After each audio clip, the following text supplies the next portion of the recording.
साठी वापरतात. शरण शरण जी हनुमंता, तुम्हालो रामदूता.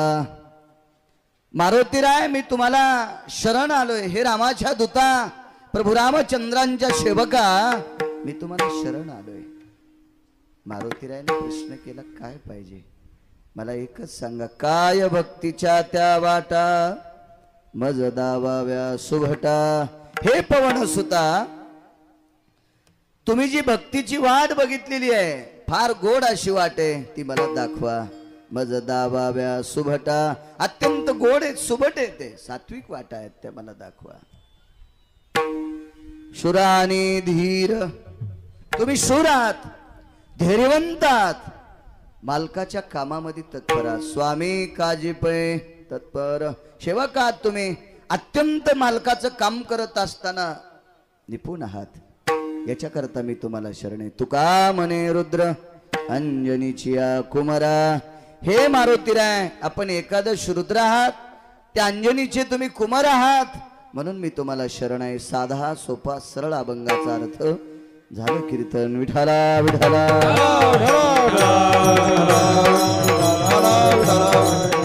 मोठ्या श्रद्धेने, अट्टहासाने, असीम प्रयत्नाने ही परंपरा श्रावण मासामध्ये एक दिवसीय परंपरा, अन्नदान. एवढं मोठं अन्नदान, एवढं मोठं अन्नदान, किती मोठं अन्नदान आहे आजचं. आणि नाविन्य एका गोष्टीचं वाटतंय, श्रावण मासात खूप लोक अन्नदान करतात, पण ज्याची त्यालाच माहित नाही आपल्याकडे किती प्रॉपर्टी आहे ते. असे खूप लोक पाहिले मी, खूप लोक. कालही दुपारी एका कीर्तनाला होतो, 20,000 लोक असतील, पण त्या माणसाला माहित नसेल आपली प्रॉपर्टी कुठं कुठे आहे. रात्री आम्ही गेलोत, फार मोठं अन्नदान, सावडी नावाचं गाव बारामतीच्या बाजूला, पण मोठं गाव, प्रगतशील गाव. 90% लोक ऊसाचेच, त्यांच्या शेत आहे. केला असेल बिचाऱ्यांनी, मोठी माणसं आहेत, त्याबद्दल काही दुःख नाही, दुमत नाही. पण आजचं हे अन्नदान, ड्रायव्हर कंपनी, वाहन चालक माणसं आहेत, नित्य स्टेरिंगवर बसणारी माणसं, आणि ते ड्रायव्हर सर्वजण मिळून एकत्रित आले आणि सर्वजणांनी हा एवढा मोठा सुंदर अन्नदानाचा कार्यक्रम केलाय. मला असं वाटतंय, कधी कधी ड्रायव्हरांचं नाव बदनाम केलं जाते, पण आजचा कार्यक्रम पाहून असं वाटतंय की सगळीच ड्रायव्हर मूर्ख नसतात, किंवा सर्वच ड्रायव्हर लोक म्हणतात तशी नसतात. किती मोठी सात्विक विचाराची ड्रायव्हर आहेत की जेणेकरून या जगातलं एक आराध्य दैवत आहे ते मारुतीराय.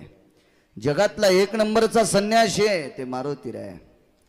भक्तीचं स्तोत्र जगातलं एक नंबरच आहे ते मारुतीराय. ते मी म्हणायचं नाही, कारण वारकरी संप्रदायामध्ये विश्व ढवळून ज्यांनी काढलं ते तुकोबराय, ज्या साधूला नमस्कार करतात. शरण शरण जी हनुमंता, त्यार्थी मारुतीराय किती अधिकारी असतील हे मी तुम्हाला सांगायची काय गरज नाही. जिथं तुकोबराय नतमस्तक होतात त्यार्थी मारुतीरायाचा अधिकार सांगण्याचा गिरगाव करायला किती लायकी. विठाला विठाला. आमच्या जगातल्या अग्रगण्य अधिकारी मारुतीरायांच्या सानिध्यामध्ये अन्नाचं सत्र, अन्नसत्र करण्याचा मानस, योग, बुद्धी या ड्रायव्हर मंडळींना सुचवली. माझ्या पांडुरंगाच्या चरणी ज्ञानोबाराय, तुकोबाराय, नामदेवराय, चोखोबाराय, नाथबाबा, सावता महाराज, भगवान शिवशंकर, मारुतीरायाच्या चरणी, प्रभू रामचंद्राच्या चरणी प्रार्थना की ज्या सर्वसामान्य असणारी ही ड्रायव्हर मंडळी आणि एवढं मोठं अन्नसत्र करतात, हे पवनसुता त्यांना सुखाचा वरद हस्त दे, हीच तुझ्या चरणी प्रार्थना. विठाला विठाला.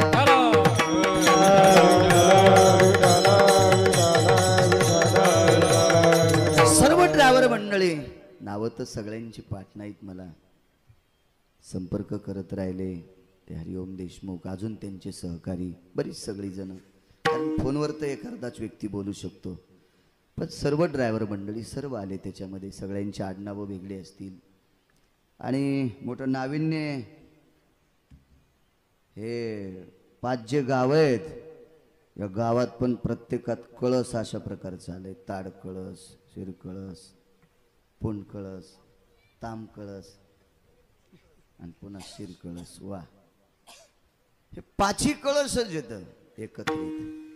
आणि या पाची कलशांचं संरक्षण करणारा हा ब्रह्मांडामध्ये एकमेव असणारा संन्यासी की ज्याला आश्रम नाही, ज्याला मठ नाही, ज्याला शर्ट नाही, त्या अर्थी खिसाच नाही.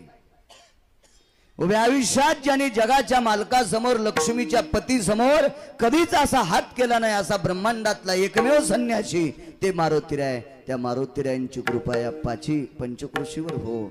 आणि जे हे गोड सुद्धा अंत करणारी ड्रायव्हर मंडळी करतात त्यांच्यावर गोड अशी कृपा हो, ही मारुतीरायाच्या चरणी प्रार्थना. विठाला विठाला.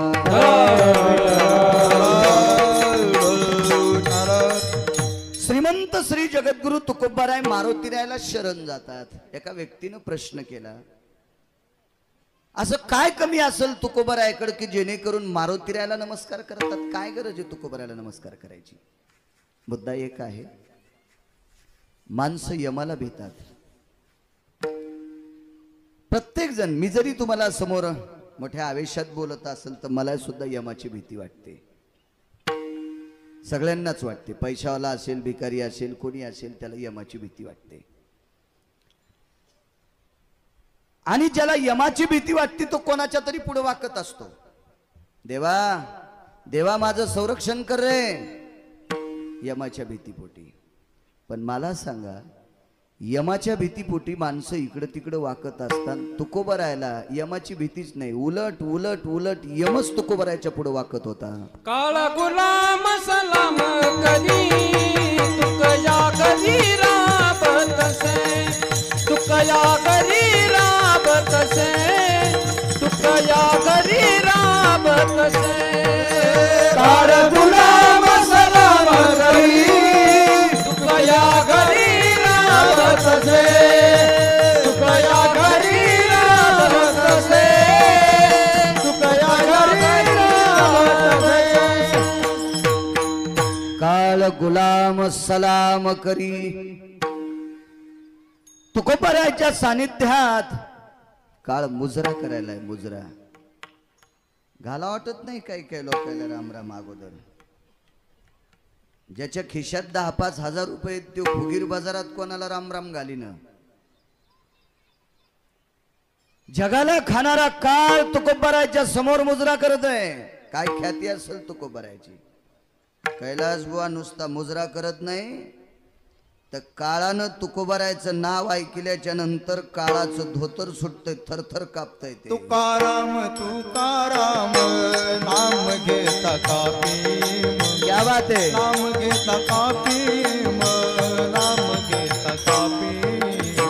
तुकाराम तुकाराम नाम घेता कापेयम, नाम घेता कापेयम, नाम घेता कापेयम.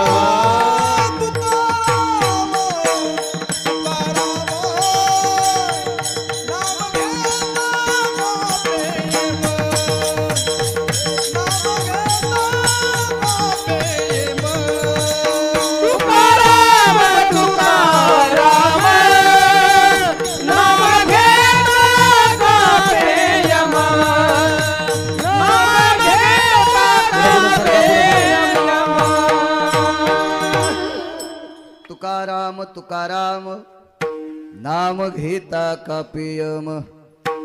तुकोबारायचं नाव ऐकल्याच्या नंतर यमाला अशी धास्त बसती, धसकी बसती. कोण तुकोबाराय? ही तुकोबारायांची ख्याती आहे. आणि तरी पण तुकोबाराय मारुतीरायाला शरण जातात. त्या अर्थी मारुतीरायाकडे काहीतरी आगळं वेगळं असेल. पाया पडण्याच्या काही परंपरा आहेत.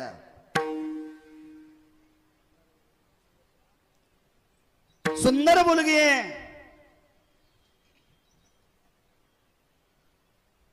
मुलगी कलेक्टर आहे. मुलीची आई सुद्धा कलेक्टर आहे, सेवानिवृत्त रिटायर कलेक्टर आहे. मुलगी विद्यमान कलेक्टर आहे.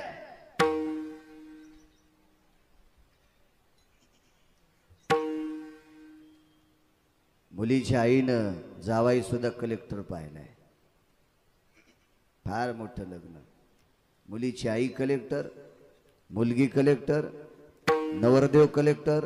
लग्न किती मोठं झालं असेल कल्पना करा. हे का सामान्य पद आहे का? एक सही केली की टॅबला खालून सुटकेस येते. किती मोठं पद असेल ते, किती मोठं पद आहे. एवढं मोठं लग्न, एवढं मोठं लग्न. लग्न आटपलं.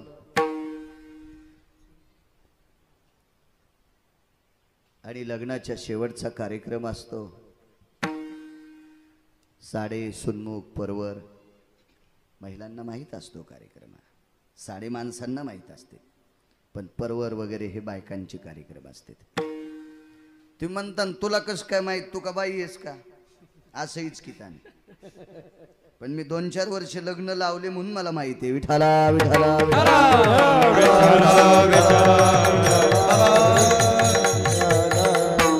मग त्या परवरावर विणीला नाटी असते. मुलाच्या आईला मग मुलगी वाट लावायचा कार्यक्रम असतो.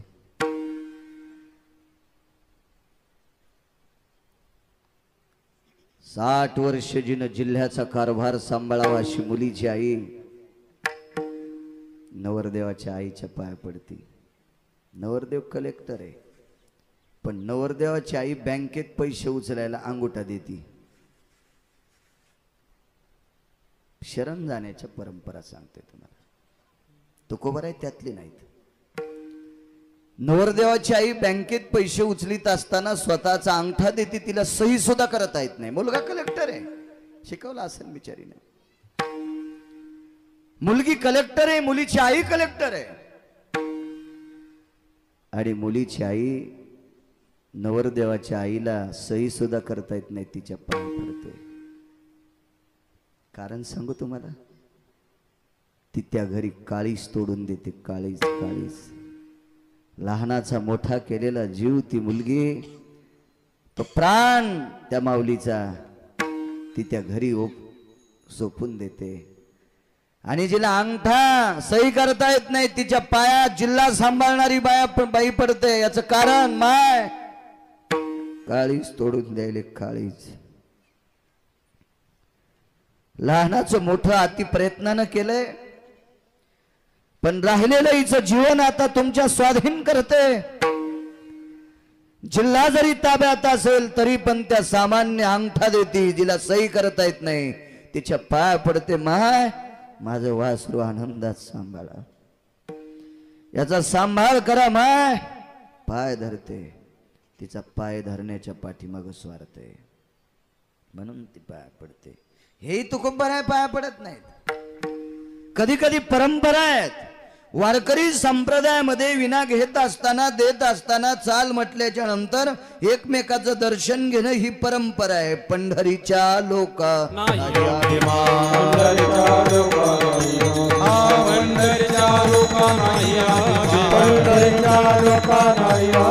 पाया पडे जन एकमेका.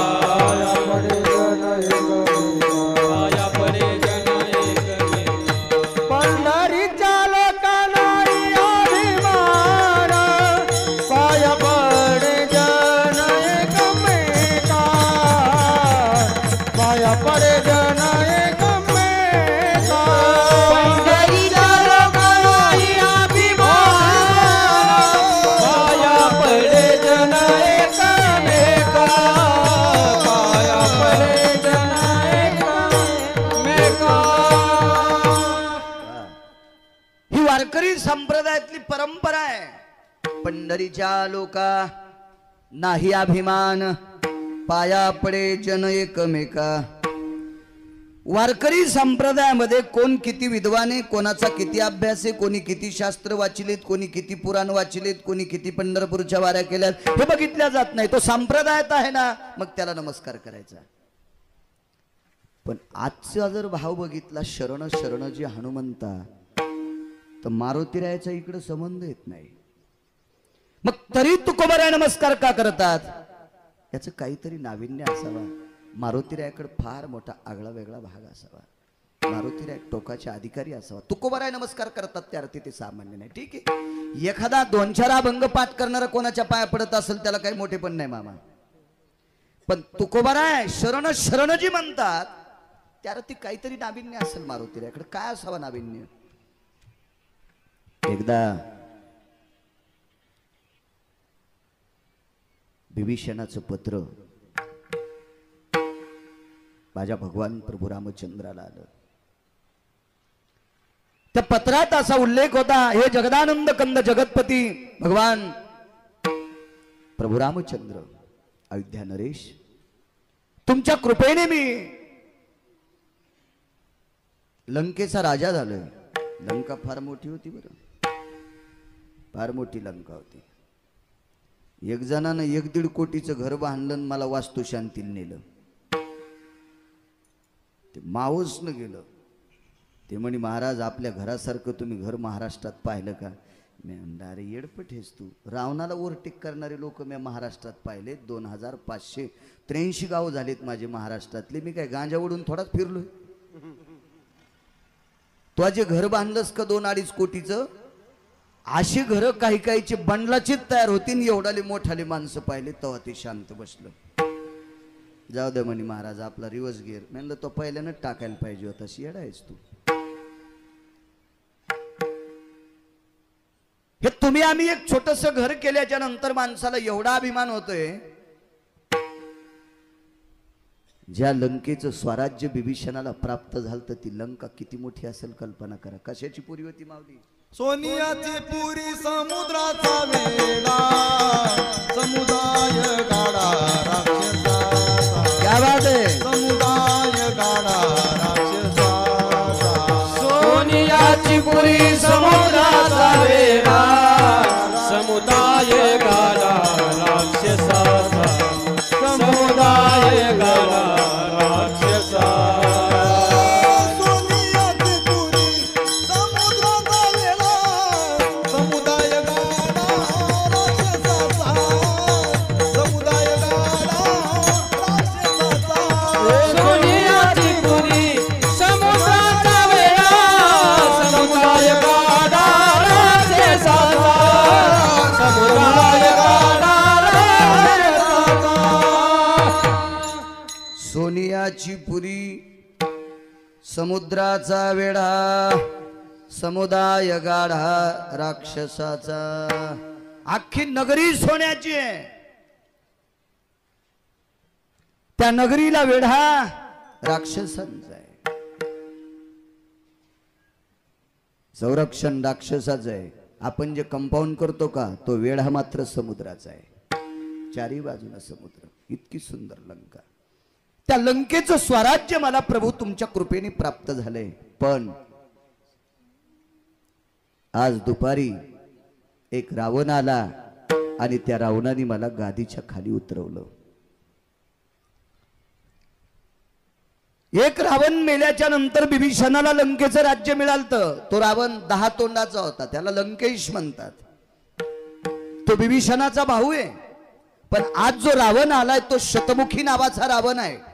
आणि त्या रावणाने माझी लंका हिरून घेतली आणि मला गादीच्या खाली ढकलून दिलं. कळावे आपला चरणरज विभीषण. ब्रह्मांडाच्या मालकाने पत्र वाचिलं. पत्राच्या पाठीमागून कोरा भाग होता. त्याच्यावर लागलीच लिहिलं, उद्या सकाळी ठीक 8 वाजता तुम्हाला पुन्हा लंकेचा राजा करील. पत्र सुपूर्द केलं. आकाश मार्गाने पत्र पुन्हा लंकेत गेलं. का मारुतीरायला शरण जातात तुकोबाराय. असं काय मारुतीरायकडं की जेणेकरून तुकोबाराय मारुतीरायला शरण जातात. तुकोबाराय तर कमी नव्हते. ज्यांना काळा मुजरा करायचा, ज्यांचं नाव ऐकल्याच्या नंतर यमाचं धोतर सुटायचं, एवढी मोठी ख्याती, एवढी मोठी ख्याती. नुसता मुजराच नव्हता, तुम्हा मला खाणारा काळ याच्या मुंडक्यावर पाय द्याल त्या लोकांनी. आम्ही माता दिला पाया, आम्ही माता दिला पाया, आम्ही माता दिला पाया, आम्ही माता दिला पाया, आम्ही माता दिला पाया, आम्ही माता दिला पाया. येणारा काळ याच्या डोक्यावर यांनी पाय दिलाय संत लोकांनी. भीती नाही, मग काय मारुती याच्या पाया पडायची गरज होती? पुढे पहा, पत्र दिलं. विभीषणाला आनंद वाटला. विभीषणाला माहित होतं हे सूर्यवंशातली माणसं जशी बोलतात तशी वागतात. प्राण जाय परिवचन न जाय, ही रघुकुलांची रीत. रघुकुलरीत सदा शरिया, क्या बात है. प्राण जाये परिवचन जाये. टाळ बारीक बारीक. सिया राम जय जय राम. राम सिया राम जय जय राम.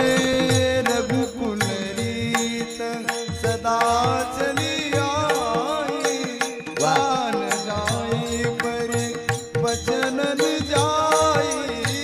रघुकुलरीत सदा चलिया, प्राण जाये परिवचन जाये. राम सिया राम जय जय राम. राम सिया राम जय राम. जीव गेला तरी हरकत नाही, पण ही माणसं शब्द मात्र खोटा करत नाहीत. विभीषणाला माहित होतं. त्या दिवशी एकादशी होती. एकादशीचा फराळ वगैरे झाला असून देवाचा संध्याकाळी काय नित्यनेम असेल त्या नित्यनेमात प्रभू बसले असतील आणि देवाला झोप लागली. रात्रीच्या वेळेला ब्रह्मांडाचा मालक खडबडून उठलाय. जगाचा बाप आहे तो, विश्वाचा मालक आहे. जागे झाल्याच्या नंतर आईसाहेब उठल्या. प्रभू एवढ्या रात्री उठता आपण, काय काम आहे? कशा करता उठलात? सर्व अंगाला स्वेद आलाय, घाम आलाय तुमच्या अंगाला. शेते ते लेकर सांभाळा थोडा वेळ, तिथं जवळ कोणी असलं तर. ते पारंब्याला खेळते ते. ज्या बाईचं असेल त्या बाईनं जवळ बोलवा. पोरी असतील तर मी नेतो, कारण मी लय महाराष्ट्रातून पैसे आणले. 100-200 लग्न करायची ताकद आहे माझ्यात. नाही तसं भूषण नाही, इथून पुढे पोरीला पैसेच लागणार नाहीत म्हणून न्यायलो. विठाला विठाला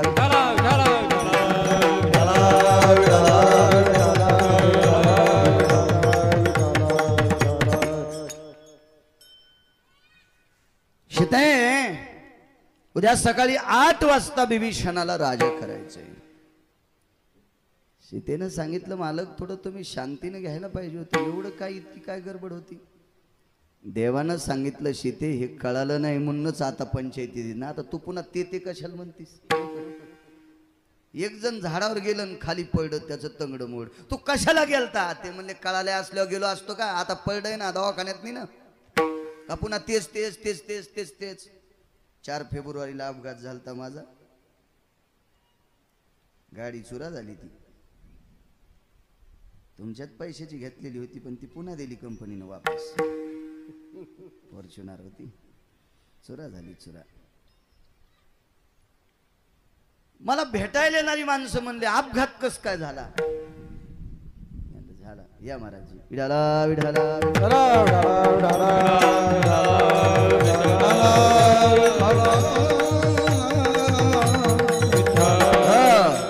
कसा झाला अपघात? म्हणला आता डबल तीच गाडी आणतो आणि ड्रायव्हरच्या सीटवर मी बसतो आणि ट्रॅक्टरवर मीच आदळीतो, म्हणजे तो वाचतो का काय माहित.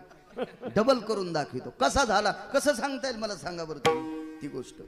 माणसं सतत सतत काही काही गोष्टी विचारित असतात. सीतेने विचारलं, प्रभू तुम्ही कस काय इतक्या सकाळी लिहिलं? अगं ते लिहिलंय ना, आता ते खरं करणं मात्र गरजेचं आहे. आता तू काही डोकं लावू नकोस. आईसाहेबांना सांगितलं, तुम्हाला घाम आलाय, मी तुमची पत्नी आहे, आणि मालकाला त्रास होत असताना बाईला दुःख झालं पाहिजे बरं का. तिचं नाव बायको. मालकाला त्रास झाल्याच्या नंतर पतीला त्रास झाल्यावर ज्या बाईला दुःख होतंय ती बायको, आणि मालकाला त्रास झाल्यावर तिला दुःखच होत नाही ती अवदासा. समजून घ्या तुमच्या कोण कोण यात. मी काय जनगणना करायला थोडंच येणार आहे. तुम्ही तुमचं लक्षात घ्यायचं आपोआपली बायको काय कशा हसत्यात बघा ना. देव करायला दम नाही, उपासायला दम नाही. हो वागावं तसं तर त्याला किंमत असते. बरं असं मी तुमची पत्नी आहे होय सीते, मग तू याच्यात काही तोडगा काढू शकतेस का? मी सूर्यवंशातला राजा आहे आणि सकाळी 8 वाजता बिभीषण राजा झाला पाहिजे. त्याची सामुग्री, त्याच्या हवनाचा विधी सुरू झाला पाहिजे किमान 8ला. राजा 12-1 वाजता होईल, पण ती विधी राज्याभिषेक डबल पुन्हा करायचा आहे, तो झाला पाहिजे. सीतेनं सांगितलं मालक तुम्हाला घाम येतो त्याअर्थी मी तुमची बायको आहे. कापसाला खताड घालायचं, नवऱ्यानं डोक्याला हात लावला. बसलं ते एकटंच आपलं. असे माणूस विचार करीत असताना असे डोक्यात बोट घालून उगच अशी केसाला पिळे मारित असते किंवा दाढी खाजीते, गुडघ्यात मुंडकं ठेवते, गालाला हात लावते. हे चिंतेची लक्षण असतात. मालक तुम्ही कशामुळे डोक्याला हात लावला? कापसाला खताडाला पैसे नाहीत. बर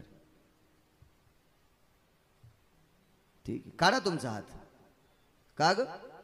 खताची व्यवस्था मी करते. दिले 3 पैसे, मस्त खत घातला. पैसे याचीच चोरलेले होते,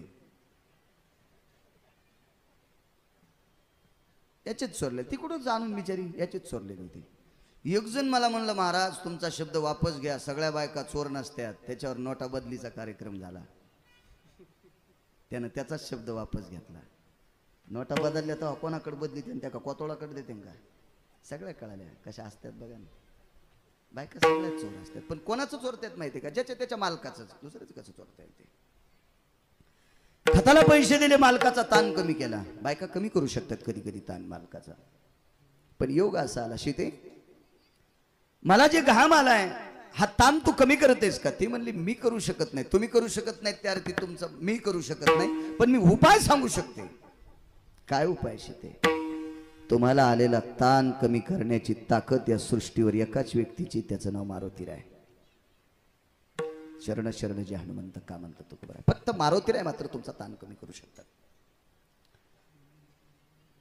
मध्यरात्र झालेली आहे त्यावेळेला मारुतीरायाची आठवण माझ्या प्रभू रामचंद्राने केली, सीतेने केली. कधी कधी काय होत असतं माहिती का? अंतकरणातली व्यक्ती ज्या वेळेला आठवण करत असते का त्यावेळेला जुन्या लोकांचं मत आहे नारायण महाराज उचकी लागते. गुचकी लागते म्हणजे अंतकरणातली माणसं आठवण करतात अशा वेळेला. कधी कधी कशाच्या गुचक्या लागत्यात? शरीरात पाणी कमी पडल्यावर गुचकी लागती, कोणाला तंबाखू लय झाल्यावर गुचकी लागती. आमच्या संघ 16 एक म्हातारा येत होतं, गेल्या वर्षी मेलं ते.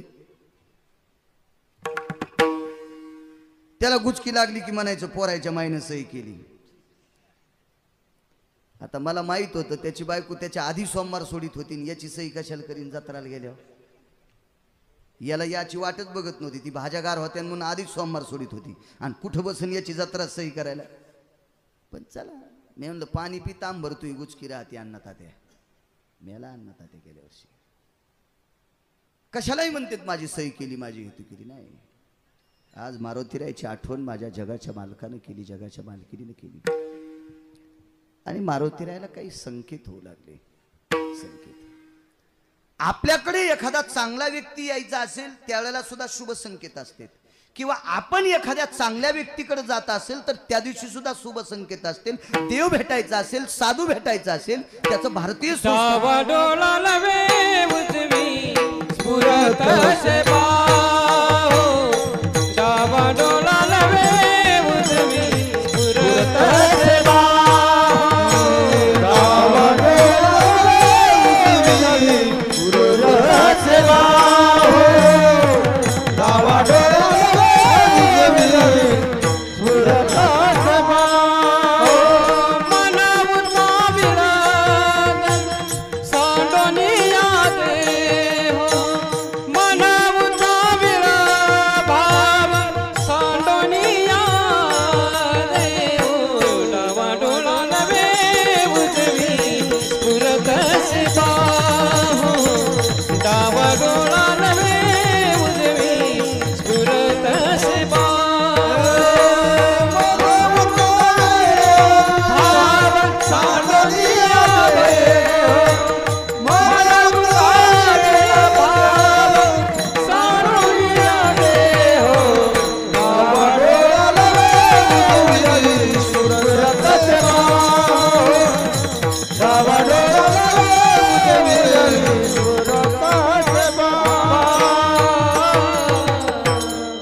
सांगितले महाराजांनी, आपण एखाद्या चांगल्या व्यक्तीकडे अचानक जात असो, आपल्याला भेटणार असेल, आपण जाऊ नये तरी शुभ लक्षण.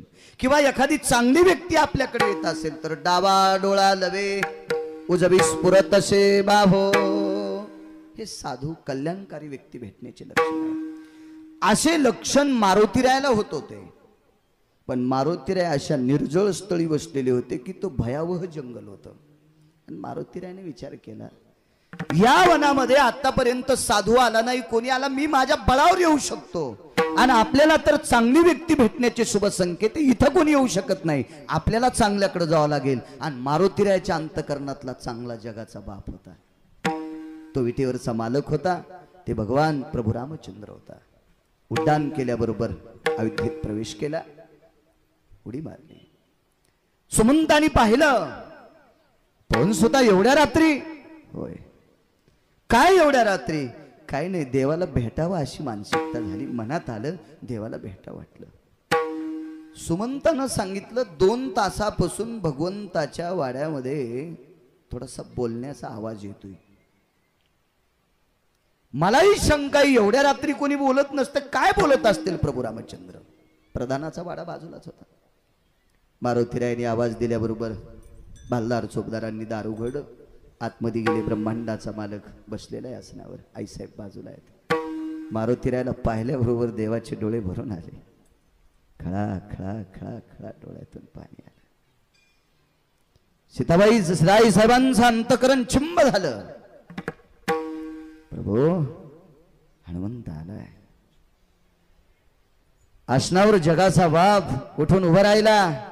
मारुतीराय धावत गेले, चरणावर साष्टांग दंडवत घातला.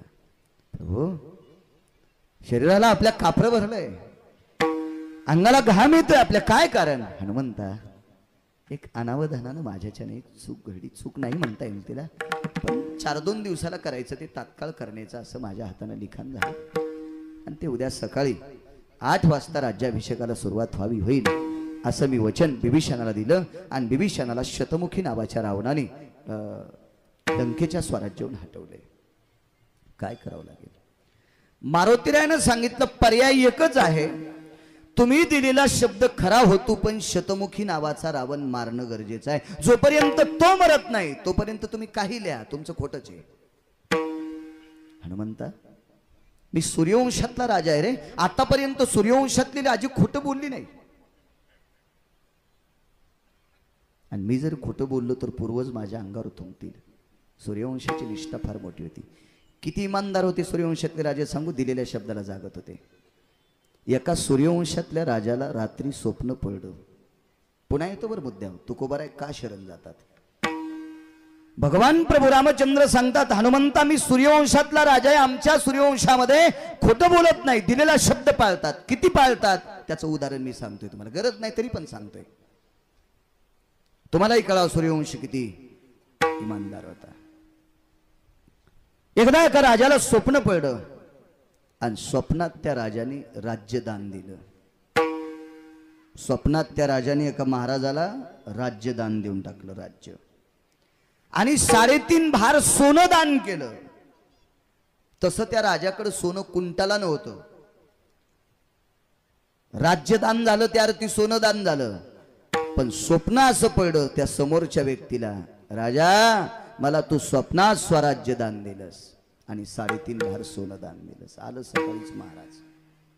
ते महाराज काय मंदिरात बिड्या वाढणार नव्हतं, महाराज महाराजच होते. राजा जी, मी आलोय. जी राजा, जी महाराज, जी महाराज. हे मला रात्री स्वप्न पडलंय. जी, तू स्वराज्य दान केलंस. वा. राजाने हातावर पाणी घेतलं. राजाला एक पत्नी आणि एक मुलगा होता. राजाने स्वतःच्या भोवताल, पत्नीच्या भोवताल, मुलाच्या भोवताल असं पाणी 3 वेळेला फिरवलं, पाणी खाली सोडून दिलं. याचा अर्थ, आमच्याकडे जेवढी संपत्ती, राज्य, स्वराज्य, प्रॉपर्टी, जमीन जुमला सगळं तुमचं. आणि राजाने पत्नीला सांगितलं, लक्ष्मी, अंगावरचे अलंकार काढून टाक, फक्त गळ्यातलं मंगळसूत्र, पायातले जोडवे ठेव आणि अंगावरच्या कपड्यांना आपल्याला बाहेर निघायचे. देऊन टाकलं महाराजाला. महाराज म्हणले, राज्य दिलंस पण 3.5 भार सोन हे कोण देईल. हे स्वप्न पडलं रे मला. तू सूर्यवंशातला राजा आहेस. 3.5 भार सोनं. राजानं सांगितलं आमच्या वजनानं हजारो भार सोनं राज्यात आहे. राज्य दिलं त्या दिवशी सोनं आलंय. ज्या दिवशी राज्य दिलंस ना त्या ती राज्यातली संपत्ती आली. तुला 3.5 भार सोनं वेगळं द्यावं लागेल. ठीक आहे महाराज, देऊन टाकतो. राजाने स्वतःच्या डोक्यावर गवताची पेंडी घेतली, पत्नीच्या डोक्यावर गवताची पेंडी दिली, मुलाच्या डोक्यावर गवताची पेंडी दिली. 11 वर्षाचा मुलगा. आणि अशी बाजारात उभी राहिली. पूर्वीच्या काळात डोक्यावर गवताची पेंडी घेतली याचा अर्थ असा होतोय की मी तुमच्या इथं काम करण्यासाठी तयार आहे. येन तृणाभवं शिरसा जायते कर्मान् विखन्मखा दास्यत्वं त्वं ग्रहे प्राप्तरस्तुन्ममां तृणां शिरसादिजायते. शास्त्राचा पुरावा आहे. हे काय गांजा कसं लिहिलेलं नाही. डोक्यावर गवताची पेंडी राजानं घेतल्याबरोबर एक व्यक्ती बाजारात आला. हे काम करण्यासाठी तयार आहेस? हो. मसनवाटा सांभाळायचा आहे. काय हरकत नाही, सांभाळतो तुमचा मसनवाटा. काय घेशील? 2 भार सोनं पाहिजे. देऊन टाक. मसनवाटा सांभाळायला तो राजा, सार्वभौम राजा, सूर्यवंशातला राजा, राजा हरिश्चंद्र. किती इमानदार होते सूर्यवंशातले लोक. पुढे देऊन टाकलं. आता 1.5 भार सोनं द्यायचं राहिले. समोर गेल्याच्या नंतर राजाची पत्नी आहे.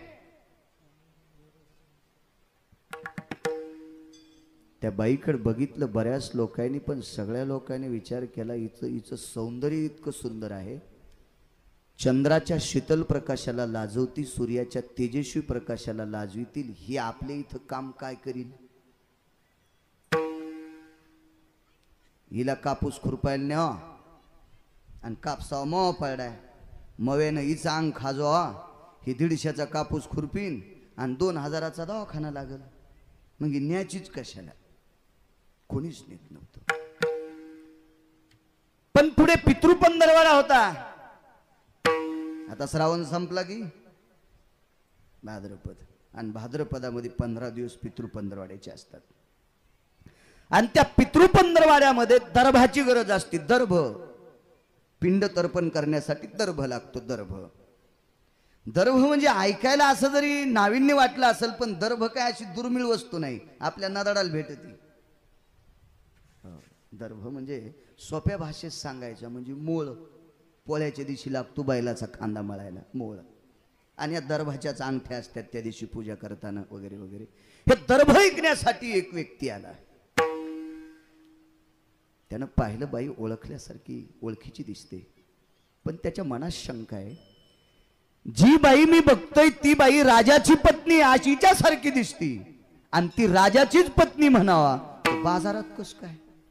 हजारो दास आहेत तिच्याकडे काम करायला, तिला बाजारात यायची काय गरज आहे? पण त्याला राहवलं नाही. त्यानं तो बघला दर्भाची पेंढी असताना समोर आला. बाई काम करण्यासाठी तयार आहे. त्याच्या मनात एक भाव होता, एवढी मोठी सुंदर स्त्री एखाद्या नालायक व्यक्तीच्या घरी काम करण्यासाठी गेली, त्याच्या अंतकरणात जर पाप आलं तर हिचं जीवन मातीत जाईल, अशी भावना त्या व्यक्तीची होती. तो साधू होता, नामधारक होता, नामनिष्ठ होता. त्याने सहज विचारलं, आईसाहेब आपण कोण? त्या बाईनं गवताची पेंडी डोक्यावरची खाली टेकली आणि त्या व्यक्तीला प्रणाम केला. महाराज मला ओळखत नाही? सूर्यवंशातले राजे किती इमानदार, मग कळल तुम्हाला. भगवान प्रभू रामचंद्राचा मारुती रायाला संवाद आहे. अरे आमच्या राज्यामध्ये सूर्यवंशात खोटं कोणीच बोलत नाही, किती इमानदार, याच्यावर कळल तुम्हाला. मला ओळखलं नाही महाराज? आईसाहेब चेहरा ओळखीचा वाटतोय पण लक्षात येत नाही. महाराज तुम्ही आमच्याकडे देवकर्म करण्यासाठी आल्याच्या नंतर तुम्ही देवकर्म करायचात आणि मी तुम्हाला सुपभर सोनं दान द्यायचे. मी तुम्हाला सुपभर सोनं दान द्यायचे. ती गहू देत नव्हती, ती ज्वारी देत नव्हती, ती सुपात बसल इतकं सोनं त्या व्यक्तीला देत होती. दर्भाची पेंडी खाली टाकली आणि कपाळाचा घाम पुशीत तो व्यक्ती परी बसला. हे जगन्निवासा, अरे ज्या बाईनं मला सत्यकर्म केल्याच्या नंतर, देवकर्म केल्याच्या नंतर सुभर सोनं द्यावं, तिला बाजारात स्वतःच्या दुसऱ्याची तर काम करण्याची वेळ काय यावी? आईसाहेब का घडलेला वृत्तांत सांगितला. आई साहेब अर्धा घंटा कोणाला हो म्हणू नका.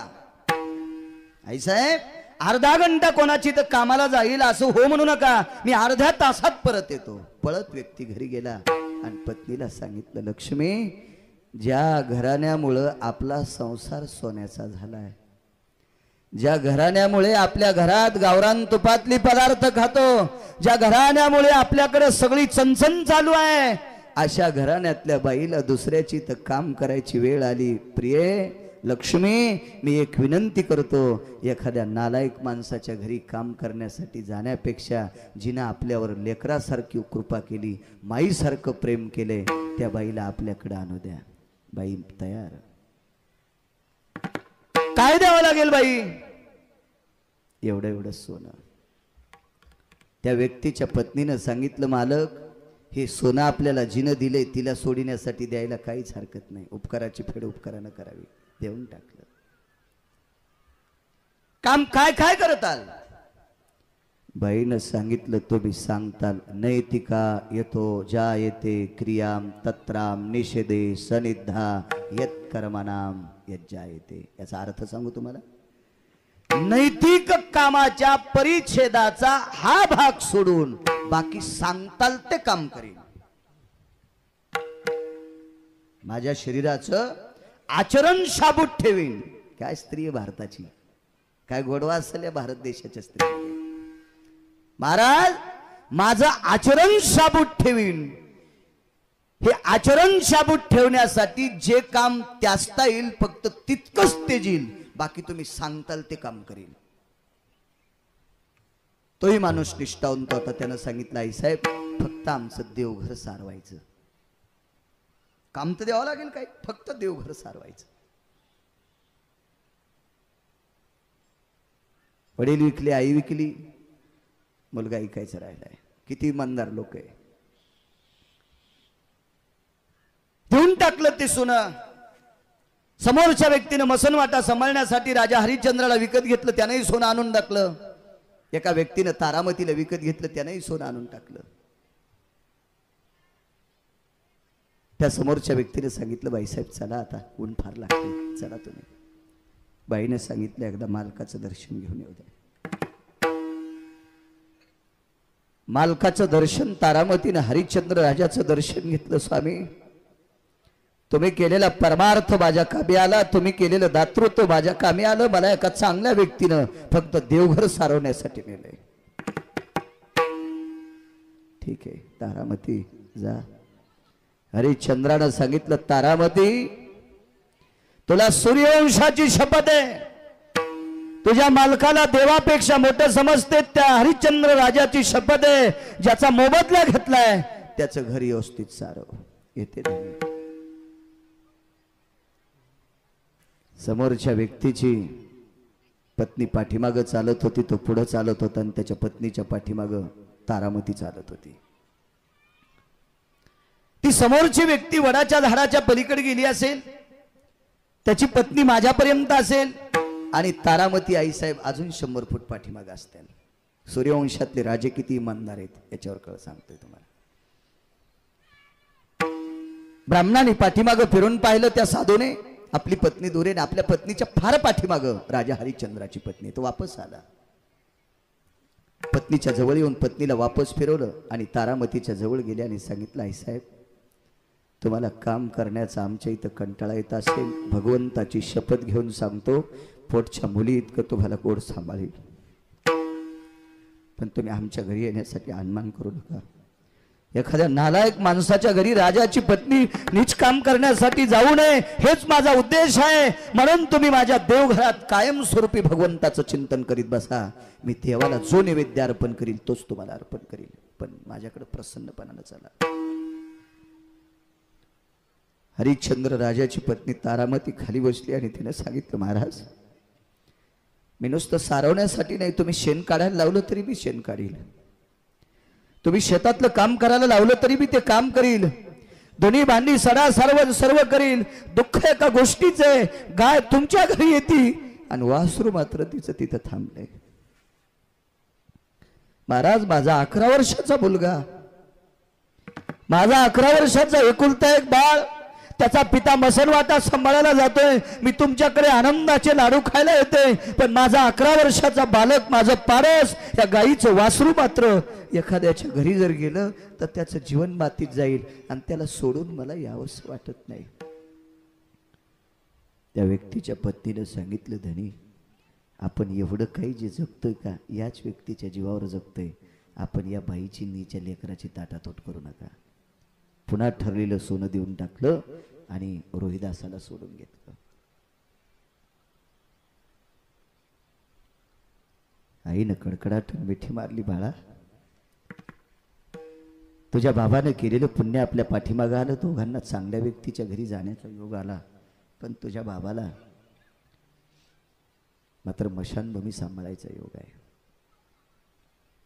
चलाव आपण. 4 पावलं चालल्याच्या नंतर बाईच्या लक्षात आलं, बाळा अरे मी निघताना तुझ्या बाबांचं दर्शन घेतलं होतं, तुझे पिता आहेत, एकदा निघता निघता तू सुद्धा तुझ्या बाबांचं दर्शन घे. 11 वर्षाचा रोहिदास आपल्या वडिलांकडे हरिश्चंद्राकडे जातो आणि वडिलाच्या पायावर डोकं ठेवतो. त्यावेळेला हरिश्चंद्राच्या डोळ्यातून पाणी येते आणि मग रोहिदासाने विचारलं, बाबा रडता तुम्ही? अरे काम करायची वेळ आली म्हणून रडत नाही रे, दुःख एकाच गोष्टीचं वाटतंय, तुझी आणि माझी ताटातूट होती. तुला तुझ्या पित्याची शपथ आहे, तू सूर्यवंशातला राजकुमार आहे, जीव गेला तरी हरकत नाही, पण ठरलेलं काम मात्र तू करायचे. हे सूर्यवंशातले राजे होते, हे सूर्यवंशात.